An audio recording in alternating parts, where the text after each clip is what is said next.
He only stopped because his daughter's voice echoed in his head from years ago. The rain was pouring, the road was empty, and the girl walking alone looked like just another stranger passing through his life. But if he had driven past her that night, 3 lives would have ended very differently. What started as a single decision on a rain-soaked highway became a story of loss, courage, and a family rebuilt in the most unexpected way. He thought he was just offering a ride. He didn't know the girl was running from something that would soon catch up to them both, and that by the end of the night, his quiet life as a single dad truck driver would be shattered forever. Chapter 1. The Road That Never Forgot. The rain had been falling since sunset, thick and heavy, blurring the highway into a ribbon of moving shadows. Daniel Harper gripped the steering wheel of his old freight truck, his knuckles stiff from years of long hauls and longer nights. At 38, he had learned how to survive on little sleep, black coffee, and memories he tried not to revisit. Being a truck driver wasn't a dream for him. It was survival. After his wife died in a hospital room that smelled of antiseptic and hopelessness, the road became the only place where grief couldn't corner him. His 8-year-old daughter, Lily, lived with his sister 2 states away. Daniel sent money every month, called every night, and promised her the same thing every time. "One more year, sweetheart. Then Daddy's coming home for good." He hated lies, but he hated disappointing her even more. That night, the highway was nearly empty. No cars, no lights, just rain hammering the windshield like impatient fingers. That's when he saw her. She was walking on the shoulder of the road, soaked head to toe, her hoodie clinging to her thin frame. No umbrella, no bag, just her arms wrapped around herself as if she were trying to disappear. Daniel slowed instinctively, then told himself not to. He'd learned the hard way that stopping led to complications.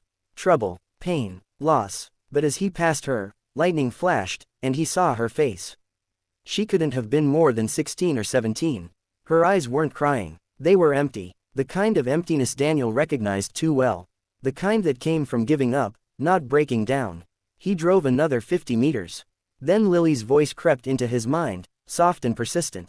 "Daddy, you always say good people stop when they can help." Daniel cursed under his breath and pulled over. When he stepped out, rain soaked his jacket instantly. The girl froze when she saw him, fear flickering across her face like a reflex. He kept his hands visible, his voice calm. "Hey, I'm not here to scare you. You shouldn't be out here in this weather, Jay." She hesitated, then whispered, "I don't have anywhere else to go." Her name was Emma. She climbed into the truck, shivering violently, apologizing over and over as if her existence itself was an inconvenience. Daniel handed her his spare hoodie and turned the heater up. He didn't ask questions right away. He knew better. People told their stories when they felt safe, not when they felt trapped. Miles passed in silence before she spoke again. She wasn't running away for adventure. She was running away from a house where shouting turned into bruises, and promises turned into threats. The police had been there before. So had social workers. Nothing ever changed. Daniel listened, his chest tightening with every word. He'd seen broken systems before. He'd lived one. When the headlights appeared behind them, bright and fast, Emma stiffened. Her breathing turned shallow. She whispered a single sentence that made Daniel's blood run cold. "He found me." Message. Daniel thought protecting her that night was the hardest choice he'd ever make. He was wrong. The real test came later, when the law, the past, and his own fears demanded a sacrifice that could cost him everything he loved. The car followed them for miles. Too close, too intentional. Daniel didn't need confirmation. He'd seen fear before, and Emma was drowning in it. He took the next exit and drove straight to a truck stop flooded with light and people. The car slowed, then vanished into the rain. Emma broke down, sobbing so hard Daniel had to pull over. She cried not because she was safe, but because she knew safety never lasted. Daniel called the police that night. What followed was weeks of paperwork, interviews, and courtrooms that smelled just as sterile as the hospital where he lost his wife. Emma was placed in temporary care. Daniel went back to the road, telling himself he'd done the right thing.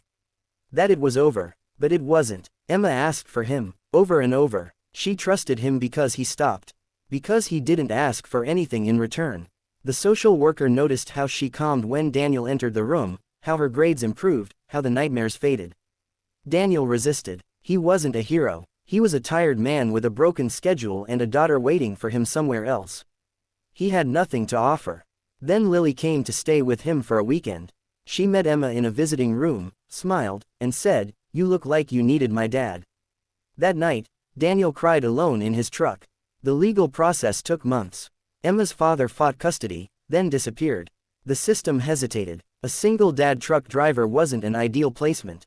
But Daniel didn't quit. He changed routes, took local work, sold his truck and bought an old pickup. He chose stability over escape. In the final hearing, the judge asked Emma one question. Why him? She answered without hesitation, because when it was raining, and no one else stopped, he did. The gavel came down. Years later, Daniel watched Emma help Lily with homework at the kitchen table of a small house they called home. The road still existed, so did pain, but love had found a way in. That night on the highway,